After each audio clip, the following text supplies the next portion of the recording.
Class 11 semester 1 taxation का जो basic concepts and definition under the income tax act हम लोग कर रहे थे, उसका आज हम लोगों का डे 2 है। डे 1 में हम लोग क्या क्या पढ़े थे, एक बार क्विक समरी आप लोग को दे देते हैं। जो डायरेक्टली ये वीडियो को देखने आया है तो भाई इससे पहले डे 1 वाला जो वीडियो है उसको आप लोग देख लो, ठीक है। हम लोग पढ़े थे basic concepts under the income tax act में। सर प्रीवियस ईयर का मतलब क्या होता है आप लोग को बताए थे। यूनिफॉर्म प्रीवियस ईयर क्या होता है, क्या प्रीवियस ईयर चेंज हो सकता है, क्या प्रीवियस ईयर 12 महीने से छोटा या बड़ा हो सकता है, ठीक है। प्रीवियस ईयर का इनकम कब उसी ईयर में असेस्ड होगा, ये सब हम लोग पढ़े थे। असेसमेंट ईयर का मतलब क्या होता है, एसएससी का डेफिनेशन क्या है, who is a person according to income tax act, sources of income कितना है और हेड्स ऑफ इनकम टोटल कितना है और क्या क्या है।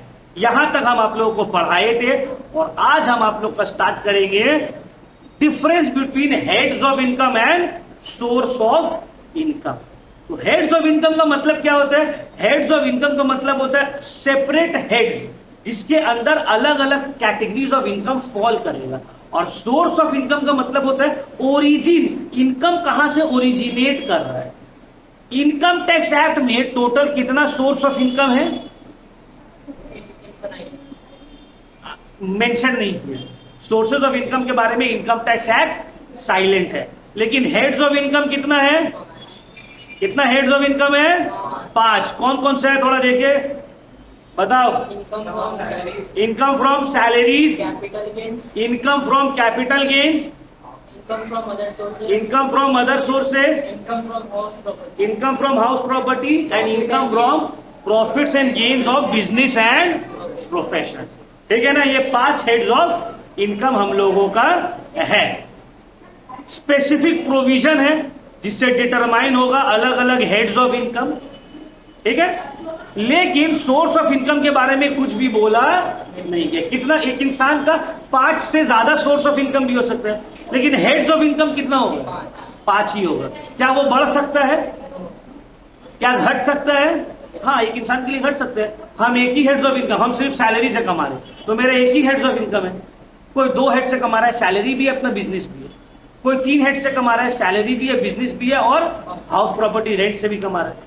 कोई 4 हेड, कोई 5 हेड, मैक्सिमम 5 हेड, उससे ज्यादा किसी का नहीं रहेगा, ठीक है ना।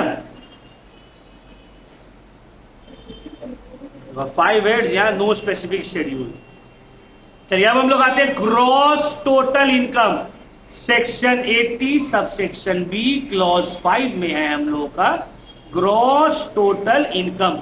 क्या मतलब है सर ग्रॉस टोटल इनकम का, देखो ध्यान से समझिएगा, ठीक है। टोटल कितना हेड्स ऑफ इनकम है, 5 हेड्स ऑफ इनकम है सर, ठीक है। बताइए यहां पे नंबर 1 इनकम फ्रॉम सैलरीज, कितना कमाए सैलरी से, साल का कोई भी अमाउंट कमा लिए सर, बताना नहीं चाहिए सैलरी है ना, कह लीजिए। दूसरा income from house property, income from house property. तीसरा इनकम फ्रॉम कैपिटल गेन्स।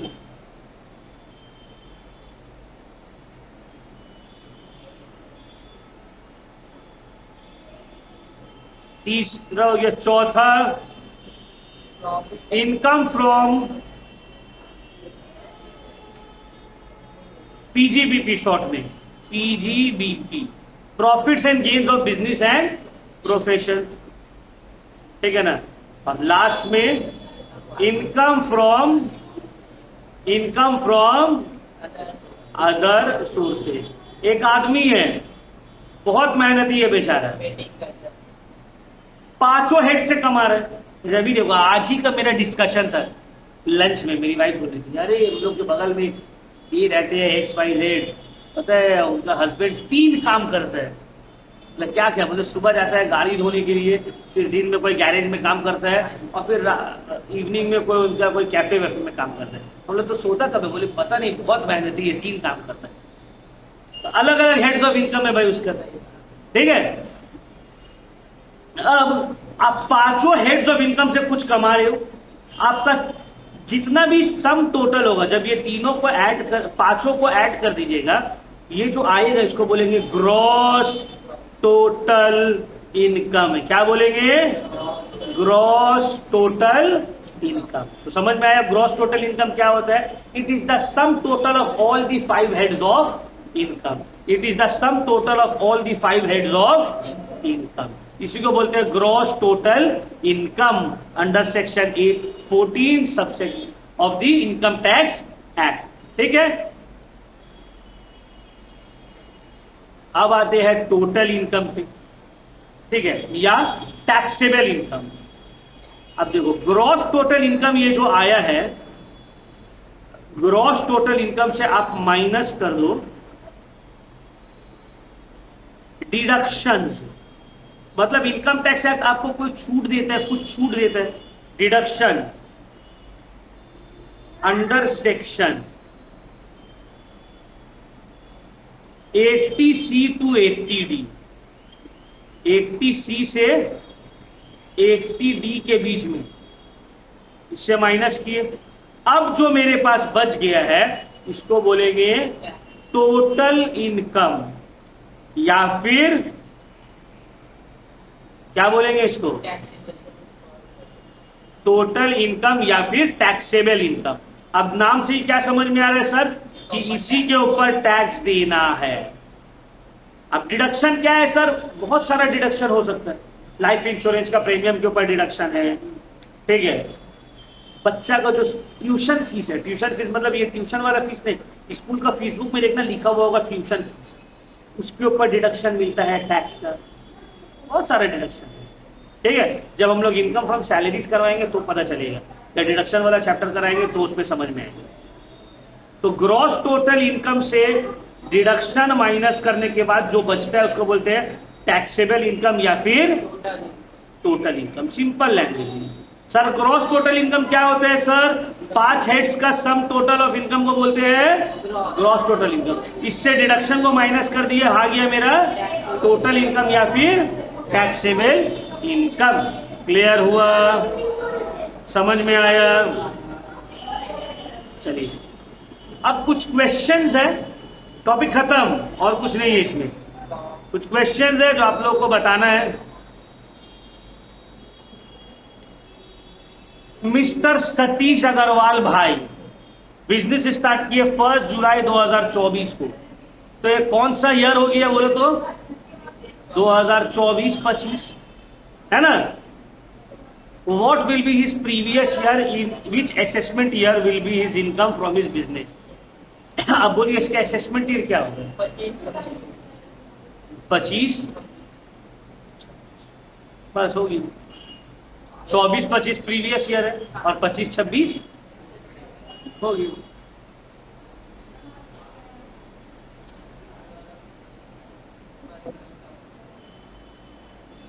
ठीक है। यहाँ पे miss Paromita Sen madam close कर दी अपना बिजनेस 31 अगस्त 2024 को, बंद कर दी धंधा। प्रॉफिट अर्न किए 1 अप्रैल 2024 से 31 अगस्त 2024 तक 68,000। उसका असेसमेंट ईयर क्या होगा बोलो तो?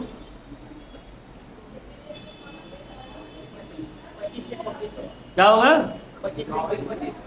24-25 में तो वो पैसा कमाई है ना, तो असेसमेंट ईयर क्या हो जाएगा? समझ में आया? लेकिन यहां पे एक एक्सेप्शन आता है सर, अगर वो बिजनेस बंद कर रहा है तो जिस साल बंद कर रहा है उसी साल उसका असेसमेंट ईयर हो जाएगा। वो बिजनेस बंद कर रही है, क्लोज कर दे रही है, तो उसका कोई ठीक है बाद में देगी कि नहीं देगी, तो भाई बंद कर रहे हो मेरा भी पैसा देके नहीं, क्लियर कर दो। समझ में आया? क्योंकि बिजनेस डिसकंटिन्यू हो रहा है, इस वजह से असेसमेंट ईयर यही हो जाएगा। अदरवाइज नॉर्मल सर्कमस्टेंसेस में 25-26। ठीक है,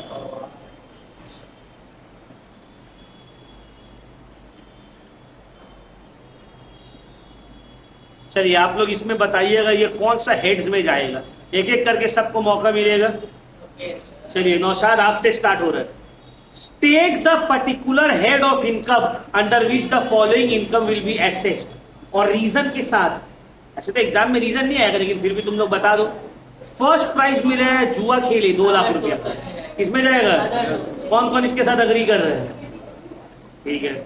दूसरा है remuneration receive for evaluation of answer script from different university 5000, कहा जाएगा निशान? अदर सोर्सेस में जाएगा। क्यों? दूसरा यूनिवर्सिटी है, अपना खुद का यूनिवर्सिटी रहता तो कहां जाता है? सैलरी। समझा रहा बात? अब हम एक पर्टिकुलर स्कूल के टीचर है, वहां का पेपर चेक कर रहे, पैसा मिल रहा है तो सैलरी हो गया। एक दूसरा स्कूल है जहां पे हम पढ़ाते नहीं है, सिर्फ पेपर चेक कर रहे हैं, other sources. Interest receive from post office savings account कहां जाएगा? Other sources. इंटरेस्ट इनकम कहां चले जाता है? अदर सोर्सेज में। श्योर?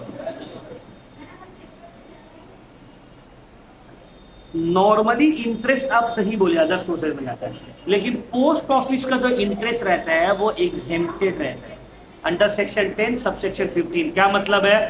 पोस्ट ऑफिस में अगर तुम, आप लोग पता है ना पोस्ट ऑफिस क्या होता है? क्या होता है? नॉर्मल क्या आज तक भेजे हो लेटर? अब तो ईमेल वाला जमाना हो गया, लेटर का क्या दरकार है सर? व्हाट्सएप में बेइज्जत होके ब्लॉक हो गई, अब लेटर वेटर में कौन उतना रुकेगा, है ना? तो पोस्ट ऑफिस होपफुली सबको ही पता होगा। पोस्ट ऑफिस का जो काम है वो पहले से क्या हो गया है? कम हो गया। लेकिन पोस्ट ऑफिस को तो बंद नहीं किया जा सकता, क्योंकि आज भी जितना ऑफिशियल नोटिफिकेशन है वो ईमेल और व्हाट्सएप में थोड़ी आएगा। आज भी वो सब ज्यादातर पोस्ट ऑफिस से आते हैं। तो पोस्ट ऑफिस अब बैंक्स भी खोल दिया, पोस्ट ऑफिस सेविंग्स बैंक। तो सर हम क्यों जाए पोस्ट ऑफिस के पास? नॉर्मल एसबीआई बीओबी तो है। गवर्नमेंट बोलता है सुनो, अगर पोस्ट ऑफिस में डिपॉजिट करोगे पैसा, एसबीआई में पैसा रख रहे हो, इंटरेस्ट मिल रहा है, इंटरेस्ट मिलेगा उसके ऊपर टैक्स देना होगा अदर सोर्सेज के ऊपर। पोस्ट ऑफिस में अगर डिपॉजिट कर रहे हो पैसा, उसके ऊपर इंटरेस्ट मिलता है तो आपको छूट है एक सर्टेन अमाउंट तक का, ये ना कि जितना कमाए, एक सर्टेन अमाउंट तक का। बिल्कुल ध्यान नहीं आ रहा है, आई थिंक 3500 है इंडिविजुअल अकाउंट का और 7000 है जॉइंट अकाउंट का, I am not sure, time to time ये चेंज होते रहते हैं, लेकिन एक सर्टेन अमाउंट तक का इंटरेस्ट आपको छूट है। तो बहुत कोई लालच में बोलेगा भाई पोस्ट ऑफिस में तो पैसा कम रखते हैं, और पोस्ट ऑफिस में रेट ऑफ इंटरेस्ट भी नॉर्मल बैंक से थोड़ा ज्यादा रहता है। समझ में आया? तो पोस्ट ऑफिस में जाकर अकाउंट खुलवा सकते हो। Rent of a warehouse attach to his farmhouse in a remote village, ये भी एग्जेम्प्ट है, एग्रीकल्चरल इनकम है, ठीक है, एग्जेम्प्ट है।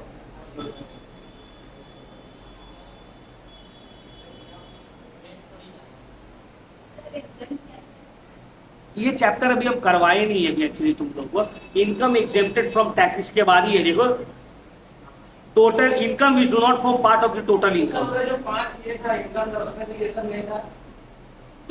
एग्जेम्प्टेड इनकम हम बोले थे ना भाई, पार्ट हेड्स ऑफ इनकम में वही इनकम जाएगा जो एग्जेम्प्टेड नहीं है। एग्जेम्प्टेड मतलब जिसमें गवर्नमेंट छूट दे रही है, इसके ऊपर आपको टैक्स देना ही नहीं है, तो वो तो कहीं पे भी नहीं जाएगा। अब वो कौन कौन सा है सर? इसके बाद वाला जो चैप्टर है, देखो नाम होगा उसका income which do not form part of the total income. उसमें हम आप लोगों को बताएंगे कि कौन कौन सा इनकम है जो कि टोटल इनकम का पार्ट नहीं होगा, ठीक है ना? अभी थोड़ा सा सब्र कर लो आज भर के लिए। चलिए, इस तरह का क्वेश्चन दिया हुआ है, बोला है mister Chopra furnishes following particulars for the previous year 2024-25। उसका ग्रॉस टोटल इनकम निकालिए, कितना होगा? सिंपल, 1 2 3 4 5 नहीं, ये तो डिडक्शन है, ये थोड़ी ऐड होगा, ये कुछ नहीं होगा। 30 30 80 80 80 160 2,60,000 रुपए सबको टोटल कर दिए, 2 लाख, चारों को टोटल कर दिए 2,60,000। Income from salary, income from house property, income from capital gain, income from other sources, ये ग्रॉस टोटल इनकम। अगर नेट टोटल निकालने बोलता तो इससे डिडक्शन माइनस करते 25,000, तो आता फिर 2,35,000 रुपये। ये आता मेरा नेट टैक्सेबल इनकम या टैक्सेबल इनकम। यहाँ आपको सिर्फ ग्रॉस टोटल इनकम मिला। तो ग्रॉस टोटल इनकम क्या होता है, जितना भी इनकम का सोर्सेज है सबको ऐड कर लो। डिडक्शन तभी माइनस होगा जब तो टैक्सेबल इनकम निकालनी होगी। क्लियर हुआ, समझ में आया? और क्वेश्चन दिया हुआ यहाँ पे देखो, यहाँ पे आपको फिर बोला है टोटल इनकम निकालो इसका। Salaries, house property, business, short term long term दोनों, कैपिटल गेन, अदर सोर्सेज, सबको ऐड कर दिए और फिर डिडक्शन माइनस कर दिए। तो ऐड किए और दोनों डिडक्शन को माइनस कर दिए। क्या आ गया मेरा, ये आ ग्रॉस टोटल इनकम और ये आ गया टोटल इनकम या टैक्सेबल इनकम। इजी है ना, सिंपल है भाई। सबको ऐड किए और डिडक्शन को ये सबसे माइनस कर दिए। तो सबको ऐड किए, salary, house property, capital gain, business income 4,85,000, ये है ग्रॉस टोटल इनकम। रिडक्शन दो है, दोनों का माइनस कर दिया, आ गया मेरा टैक्सेबल इनकम। क्लियर हुआ? सेम उसी तरह का ये भी क्वेश्चन है। Salary, house property, business and other sources add किए और डिडक्शन माइनस कर दिया, आ गया टैक्सेबल इनकम। ये सब एमसीक्यूज में रहेगा। देख के लग रहा है इतना बड़ा, आंसर फट से निकल जाएगा अगर आपको फॉर्मेट पता है तो। देखो हो गया चैप्टर खत्म। ये सब क्वेश्चन हम करवाए थे लास्ट क्लास ना, करवाए थे कि नहीं? हमको थोड़ा थोड़ा याद तो आ रहा, करवाए तो थे। चलिए बताइए इसमें से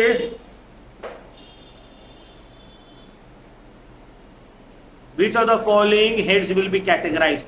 income from let out of the house property, भाड़ा उठा रहे हो, कौन सा इनकम में चला गया? House property. लॉटरी जीत गए, पार्टनरशिप फर्म से प्रॉफिट मिल रहा है, फॉरेन कंपनी से डिविडेंड मिल रहा है, अदर सोर्सेज, है ना? फॉरेन कंपनी से मिले या इंडियन कंपनी से मिले। डिविडेंड क्या होता है, तुम जो शेयर्स में इन्वेस्ट करते हो कोई कंपनी का, तो वो कंपनी जब प्रॉफिट कमाता है तो तुमको उसका हिस्सा देता है। तो शेयर्स के ऊपर जो हिस्सा रहता है प्रॉफिट का, उसको ही बोलते हैं डिविडेंड। क्या बोलते हैं? क्या बाबू? हाँ हाँ, क्या बोल रहे हो? वो प्रॉफिट एंड लॉस में इसलिए नहीं आ रहा है क्योंकि तुम वहां पे डायरेक्टली बिजनेस तो नहीं कर रहे हो ना, तुम तो एक तरह का इन्वेस्टमेंट की हो। समझ में आ रहा है बात? शेयर्स में एक तरह का पैसिव इन्वेस्टमेंट होता है, बिजनेस थोड़ी करते हो। हाँ, तुम्हारा धंधा ही वही है, शेयर्स बेचना और खरीदना, तब वो पीजीबीपी में आएगा। क्लियर हो रहा है पॉइंट? जैसे कि एसेट बेच रहे हैं, घर बेचना या बिल्डिंग बेच रहे हो, जमीन बेच रहे हो, ये कैपिटल गेन में आएगा। लेकिन तुम्हारा काम ही है बिल्डिंग बेचना और खरीदना, तब वो तुम्हारा बिजनेस बन गया। समझ में आया बात? इनकम फ्रॉम हॉर्स रेस, घोड़ा रेस में पैसा लगा दिए, क्या होगा समीर? Other source. लगाए हो कभी? नहीं लगाए। कहाँ होता है बोलो तो? यहाँ पे रेस कोर्स नहीं देखे? रेस कोर्स ईडन गार्डन से थोड़ा पहले रहना। चलिए मत जाओगे यार तुम लोग, ईडन गार्डन से थोड़ा पहले है रेस कोर्स, वहां पे। तो हम ना, तुम लोग एक इंसिडेंट बता रहे हैं। हम जब छोटे थे ना, तो मेरे एक रिलेटिव थे, तो उसको लत था मतलब रेस खेलने का। तो हम लोग जब छोटे थे ना, तो मतलब बात होता था, उनका बीवी आके बोलते थे क्या बोले भाभी, एकदम परेशान है, खाने का नहीं है, जो जीतता है सब घोड़ा का रेस में हार के आ जाता है। मतलब घोड़ा का जो रेस रहता है उसमें हार के आ जाता है। तो हम लोग छोटे में कैसे थे मालूम है कि अंकल जो है ना घोड़ा का रेस में पार्टिसिपेट करते हैं। मतलब हम लोग वो दिमाग में नहीं आ रहा था कि सट्टा होता है या गैम्बलिंग होता है कि पैसा लगाता है। तो रेस खेलने का मतलब हम लोग को लगता था कि वो खुद घोड़ा में बैठ के एकदम रेस खेलता है, वैसे टाइप का। तो जब हम लोग बड़ा हुए तब समझ में आया कि नहीं, रेस का मतलब वो नहीं था। रेस का मतलब था कि मतलब घोड़ा में पैसा लगाना। और हम लोग सोचते थे, छोटा थे उस वक्त, उनकी वाइफ आके अपना दुखियारी सुनाती थी, तो हम लोग को लगता था मतलब रेस खेलता है इसका हस्बैंड, मतलब घोड़ा वाला रेस, उसमें मतलब चैलेंज लगाता होगा जैसे मोटर बाइक का रेस होता है उस टाइप में। Income from let out house property, profit from partnership firm same है। इंटरेस्ट रिसीव्ड ऑन इन्वेस्टमेंट, इसमें किसमें जाएगा? Other sources. ठीक है, कंप्लीट चैप्टर नंबर 2। ठीक है, third chapter that is income which do not form part of the total income, उसको हम लोग अभी, अच्छा रुको तो थोड़ा बहुत देखते हैं एमसीक्यूज।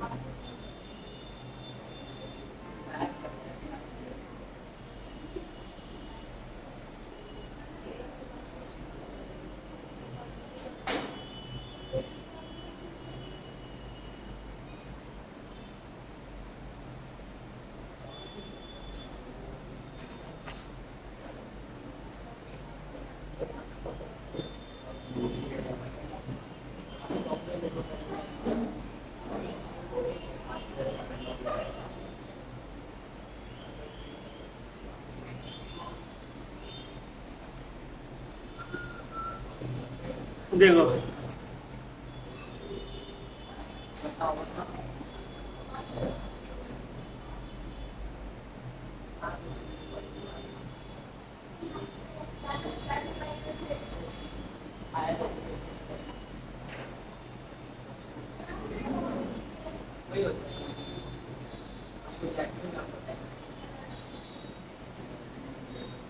ये सब एमसीक्यू तुम लोग के साथ शेयर करेंगे।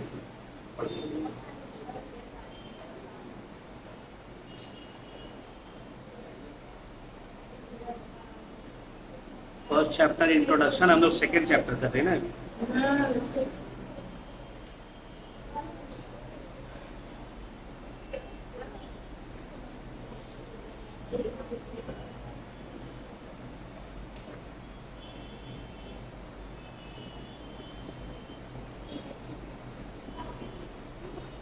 Basic concept and definition under the income tax act. 10 minute थोड़ा दे दो, उसको भी देख लो।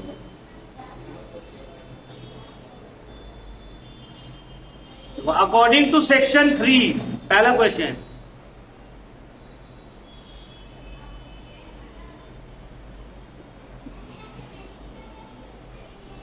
According to section 3 of the income tax act, previous year क्या है?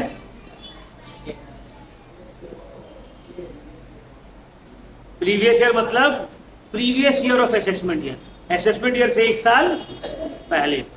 Source of income is, source of income का मतलब option number A, from which income arises, कहां से इनकम अराइज हो रहा है। Aggregate of income assessed under each head is known as, बताओ यार अभी किए। एग्रीगेट मतलब sum total, total of income assessed under each head, तो जितना भी हेड है सबका टोटल इनकम को ऐड कर दोगे तो क्या आ जाएगा? Gross total income. According to income tax act under section 2 subsection 9, in which year the total income, in which year the total income as well as tax liability is assessed, कौन सा year में? Assessment year है ना। Different types of income are classified in different classes. These classes are known as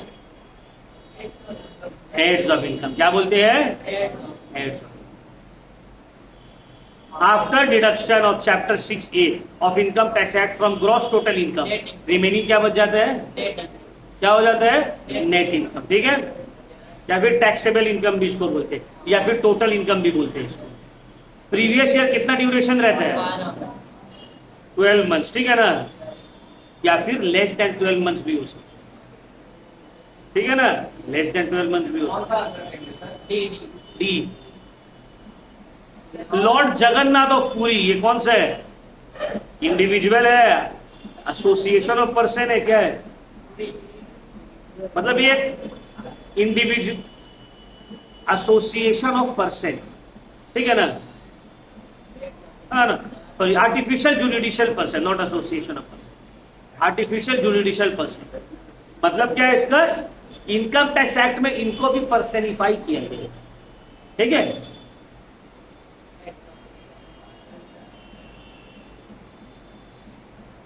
heads of income का मतलब classification of income for computation of income, income को classify करना अलग अलग हेड में।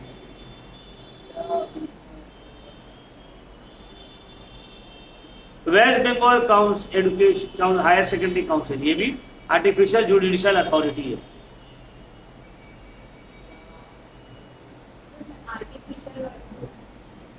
क्योंकि ये नेचुरल पर्सन थोड़ी है। अकाउंटेंसी में हम लोग पढ़े हैं ना, artificial legal person, separate legal entity में। सोनारपुर हाउसिंग कोऑपरेटिव, ये एक एसोसिएशन ऑफ पर्सन, ठीक है। जैसे कि हम लोग यहाँ पे अल हयात अपार्टमेंट, सनफ्लावर अपार्टमेंट, ये सब एसोसिएशन ऑफ पर्सन है। देखो, अगर नॉर्मल लैंग्वेज में कंफ्यूजन हो रहा है तो समझने के लिए, आर्टिफिशियल जुडिशियल पर्सन का मतलब होता है कोई ऑर्गेनाइजेशन जिसके पास सेमी जुडिशियल पावर है। क्या मतलब है? जो अपना रूल बनाता है, एक सिस्टम की तरह चल रहा है, जैसे वेस्ट बंगाल काउंसिल, वक्फ स्टेट, वक्फ बोर्ड जो है, ठीक है ना। ये सब कंपनी का मतलब तो पता ही आप लोग को। लोकल अथॉरिटी मतलब पंचायत, केएमसी, म्युनिसिपैलिटी। और एसोसिएशन ऑफ पर्सन का मतलब होता है ग्रुप ऑफ पर्सन मिलकर कुछ बना रहा है, हाउसिंग सोसाइटी, कोऑपरेटिव्स, ये सब, ठीक है। State the head of income under which honorarium received for writing सरदिया magazine to be taxable. Magazine में कुछ लिखे, उसके बदले में कुछ पैसा मिला है थोड़ा बहुत, कहाँ जाएगा? अदर सोर्सेज में। फैमिली पेंशन, तुम्हारा मरने के बाद तुम्हारी विधवा बीवी को पेंशन मिल रहा है, उसको क्या बोलते हैं? Family pension. कहाँ जाएगा ये? कहाँ जाएगा? अदर सोर्सेज, ठीक है ना। लेकिन तुम जिंदा हो और तुमको पेंशन मिल रहा है तो वो कहाँ जाएगा? सैलरी में। तुम मर गए, तुम्हारी विधवा बीवी को मिल रहा है पेंशन, कहाँ जाएगा? Other sources. समझ में? याद रखना ये सब। इसीलिए ना आदमी सरकारी जॉब वाले से शादी करके क्या मानता है? सोच रहा है कि अगर ये मर भी जाएगा तो भी हमको तो पैसा आते रहेगा।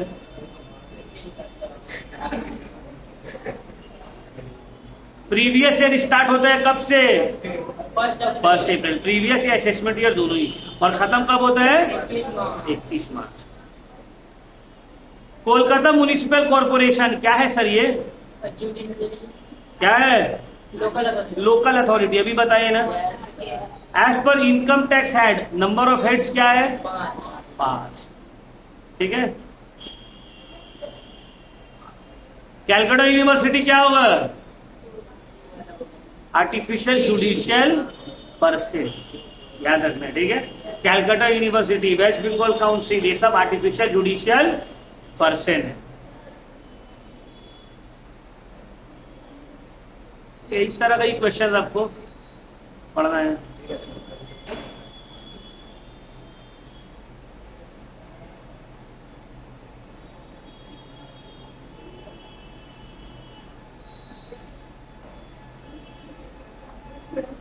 देखो, fill in the blanks type में भी रहता है।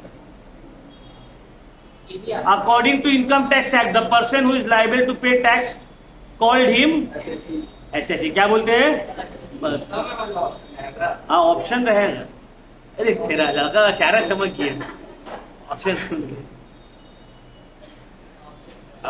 ऑप्शन रहेगा इसका मतलब ये नहीं इतना आराम से बन जाएगा, ठीक है। देखो, मैच द कॉलम कैसे सॉल्व करेंगे, बहुत इंपॉर्टेंट। मैच द कॉलम कैसे सॉल्व करेंगे, एकदम सिंपल लैंग्वेज में बता रहे तुमको, ये वाला, ठीक है। श्याम बाबू एक एम्प्लॉय है प्राइवेट कंपनी का, वो कौन हो गया? इंडिविजुअल। 1 का क्या हो गया? इंडिविजुअल। बी 1 का क्या है? अब तुम ढूंढो 1 का बी कहाँ है बाबू? 1 का बी यहाँ है, यही है राइट आंसर। बाकी और कहीं 1 का बी नहीं, और सॉल्व करने का दरकार है। अगर हो गया, चलो ये भी बी है, ये भी बी है, 2 बी हो गई है। अब क्या करेंगे? अब एक और सॉल्व करेंगे। कोलकाता म्युनिसिपल कॉर्पोरेशन क्या है सर? Local authority. 3 का सी, 3 का सी कहाँ है सर? ए जो 3 का सी कहाँ गया? 3 का सी मतलब यही है, एक नहीं हो तो दूसरा। सर अगर दोनों आ गया सर, यहां पर भी 3 का सी है, अब तो अब तीसरा सॉल्व करेंगे। तब वेस्ट बंगाल काउंसिल सर बोले थे आर्टिफिशियल जुडिशियल,